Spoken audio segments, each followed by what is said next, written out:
As followers of Jesus Christ and His Latter-day Saints, we strive Como seguidores de Jesucristo y como santos de los últimos días nos esforzamos y se nos insta a esforzarnos a actuar mejor y ser mejores. Tal vez se hayan preguntado como yo, ¿estoy haciendo lo suficiente? ¿Qué más debería estar haciendo? ¿O cómo puedo yo, siendo una persona con defectos, reunir los requisitos para morar con Dios en un estado de interminable felicidad? El profeta Miqueas del Antiguo Testamento formuló la pregunta de esta manera: ¿con qué me presentaré ante Jehová y adoraré a Dios Altísimo? Miqueas se preguntaba satíricamente si acaso las ofrendas exorbitantes podrían bastar para compensar el pecado, diciendo: ¿se agradará a Jehová de millares de carneros o de 10,000 arroyos de aceite? ¿Daré mi primogénito por el pecado de mi alma? La respuesta es no. Las buenas obras no son suficientes. La salvación no se gana. Ni siquiera los vastos sacrificios que Miqueas sabía que eran imposibles pueden redimir el menor de los pecados. Si dependiéramos solamente de nuestros medios, la perspectiva de volver a vivir en la presencia de Dios carecería de esperanza. Sin las bendiciones que provienen del Padre Celestial y de Jesucristo, nunca podremos hacer lo suficiente, ni ser lo suficientemente buenos aptos por nuestra propia cuenta. Sin embargo, la buena noticia es que a causa de Jesucristo y a través de Él, podemos llegar a ser lo suficientemente aptos. Todas las personas serán salvas de la muerte física por la gracia de Dios por medio de la muerte y la resurrección de Jesucristo. Si volvemos nuestros corazones a Dios, la salvación de la muerte espiritual está a disposición de todos mediante la expiación de Jesucristo y la obediencia a las leyes y ordenanzas del Evangelio. Podemos ser redimidos del pecado para comparecer limpios y puros ante Dios. Tal como explicó Miqueas: oh hombre, Dios te ha declarado lo que es bueno y lo que pide Jehová de ti, solamente hacer justicia, amar la misericordia y humillarte para andar con Dios. La instrucción de Miqueas sobre cómo volver el corazón a Dios y cómo reunir los requisitos para la salvación contienen tres elementos relacionados entre sí. Hacer justicia significa actuar de manera honorable con Dios y con otras personas. Actuamos honorablemente con Dios al humillarnos para andar con Él. Actuamos honorablemente con los demás al amar la misericordia. Hacer justicia es, por lo tanto, la aplicación práctica de los dos grandes mandamientos. Amarás al Señor tu Dios con todo tu corazón y con toda tu alma y con toda tu mente, y amarás a tu prójimo como a ti mismo. Hacer justicia y humillarnos para andar con Dios es retraer deliberadamente nuestra mano de la maldad, andar en sus estatutos y actuar y permanecer verdaderamente fieles. La persona justa se aparta del pecado y se vuelve hacia Dios, hace convenios con Él y guarda esos convenios. La persona justa elige cumplir los mandamientos de Dios, se arrepiente cuando falla y sigue intentándolo. Cuando el Cristo resucitado visitó a los nefitas, les explicó que la ley de Moisés había sido reemplazada por una ley mayor.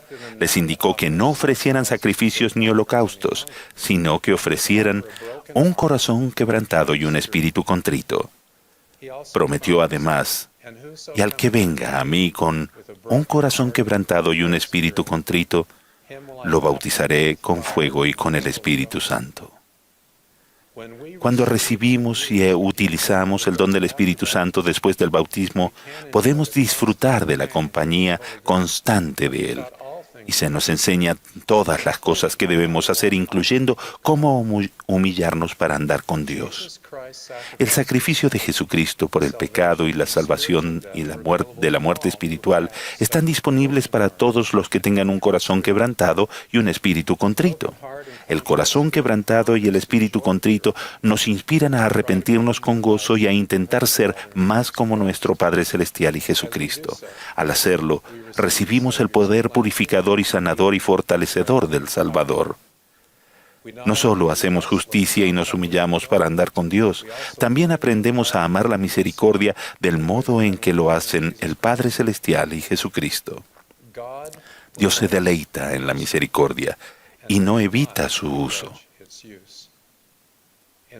En palabras de Miqueas: ¿qué Dios hay como tú que perdona la iniquidad y que volverá a tener misericordia de nosotros y echará en lo profundo del mar todos nuestros pecados. Amar la misericordia tal como Dios lo hace está ligado inseparablemente a actuar de acuerdo con la verdad con los demás y no maltratarlos. La importancia de no maltratar a los demás se recalca en la anécdota sobre Gilel el anciano, un erudito judío que vivió en el siglo I a.C. Uno de los alumnos de Gilel estaba exasperado por la complejidad de la Torá, los 5 libros de Moisés y con sus 613 mandamientos, más los escritos rabínicos relacionados con ellos. El alumno retó a Gilel a explicar la Torá, solo durante el lapso de tiempo en que pudiera permanecer parado en un pie. Puede que Gilel no tuviera mucho equilibrio, pero aceptó el desafío. Citó Levítico diciendo: «No te vengarás, ni guardarás rencor a los hijos de tu pueblo, sino que amarás a tu prójimo como a ti mismo». Enseguida Gilel concluyó rápidamente: «Lo que es odioso para ti, no lo hagas al prójimo». Esa es la Torá completa. El resto es la explicación. Ve y aprende. Tratar siempre a los demás de manera honorable es parte de amar la misericordia. Consideren una conversación que escuché hace décadas en un servicio de urgencia del hospital Johns Hopkins en Baltimore, Maryland, en Estados Unidos.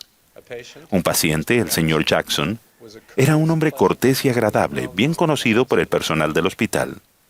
Anteriormente había sido hospitalizado varias veces por el tratamiento de enfermedades relacionadas con el alcohol. En esta ocasión, el señor Jackson había regresado al hospital con síntomas de lo que diagnosticarían como una inflamación de páncreas provocada por el alcohol. Hacia el final de su turno, el Dr. Cohen, un médico muy trabajador y admirado, examinó al señor Jackson y determinó que la hospitalización estaba justificada. El Dr. Cohen asignó a la doctora Jones, la siguiente médica de turno, que hospitalizara al señor Jackson y supervisara su tratamiento. La doctora Jones había asistido a una facultad de medicina de prestigio y acababa de comenzar sus estudios de posgrado. Esta capacitación extenuante está asociada frecuentemente con la privación del sueño, lo que probablemente contribuyó a la respuesta negativa de la doctora Jones. Frente a su 5ª hospitalización de la noche, la doctora Jones se quejó en voz alta con el Dr. Cohen. Le parecía injusto que tuviera que pasar tantas horas atendiendo al señor Jackson cuando su problema era autoinfligido. El Dr. Cohen pronunció su enfática respuesta casi susurrando. Dijo: «Doctora Jones, usted se hizo médica para cuidar de las personas y trabajar para curarlas. No se hizo médica para juzgarlas. Si no entiende la diferencia, no tiene derecho a formarse en esta institución». Después de esa corrección, la doctora Jones cuidó diligentemente al señor Jackson durante la hospitalización. Después de aquello, el señor Jackson falleció y tanto la doctora Jones como el Dr. Cohen han tenido unas carreras sobresalientes, pero en un momento crítico de su formación, la doctora Jones necesitó que se le recordara que hiciera justicia, que amara la misericordia y que cuidara del señor Jackson sin juzgarlo. A lo largo de los años, aquel recordatorio me ha sido de beneficio. Amar la misericordia significa que no solo amamos la misericordia que Dios nos extiende a nosotros, sino que nos deleitamos en que Dios extienda esa misma misericordia a los demás. Y seguimos su ejemplo. Todos son iguales ante Dios y todos necesitamos tratamiento espiritual para que se nos ayude a sanar. El Señor ha dicho: «No estimaréis a una carne más que a otra, ni un hombre se considerará mejor que otro». Jesucristo ejemplificó lo que significa hacer justicia y amar la misericordia. Se relacionó abiertamente con los pecadores, tratándolos de manera honorable y con respeto. Enseñó el gozo de guardar los mandamientos de Dios y procuró elevar en vez de condenar a quienes tenían dificultades. Acusó a los que lo culpaban por ministrar a personas que aquellos consideraban indignas. Tal superioridad moral lo ofendió y todavía lo hace. Para ser semejante a Cristo, la persona procede de forma justa, comportándose de manera honorable tanto con Dios como con otras personas. La persona justa es cortés en palabra y en hecho, y reconoce que las diferencias de opinión o creencia no impiden la bondad ni la amistad genuinas. La persona que actúa de manera justa no tendrá deseos de injuriarse el uno al otro, sino de vivir pacíficamente uno con otro. Para ser semejante a Cristo, la persona ama la misericordia. Las personas que aman la misericordia no son prejuiciosas, muestran compasión por los demás, especialmente por los menos afortunados. Son gentiles, bondadosos y honestos. Esas personas tratan a todos con amor y comprensión sin importar características de la raza, el sexo, la afiliación religiosa, la orientación sexual, el estatus socioeconómico ni las diferencias triviales de clan o nacionales. Estas son superadas por el amor cristiano. Para ser semejante a Cristo, la persona elige a Dios, se humilla para andar con Él, procura complacerlo y guarda los convenios que hace con Él.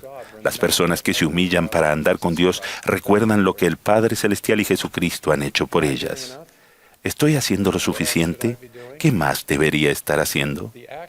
Las acciones que emprendamos en respuesta a esta pregunta son fundamentales para nuestra felicidad en esta vida y en las eternidades. El Salvador no quiere que demos por sentada la salvación. Incluso después de hacer convenios sagrados existe la posibilidad de que caigamos de la gracia y nos alejemos de Dios viviente. Así que debemos cuidarnos y orar siempre para evitar caer en tentación. Pero al mismo tiempo, nuestro Padre Celestial y Jesucristo no quieren que nos distraigamos por una continua incertidumbre durante nuestro viaje terrenal, preguntándonos si hemos hecho lo suficiente para ser salvos y exaltados.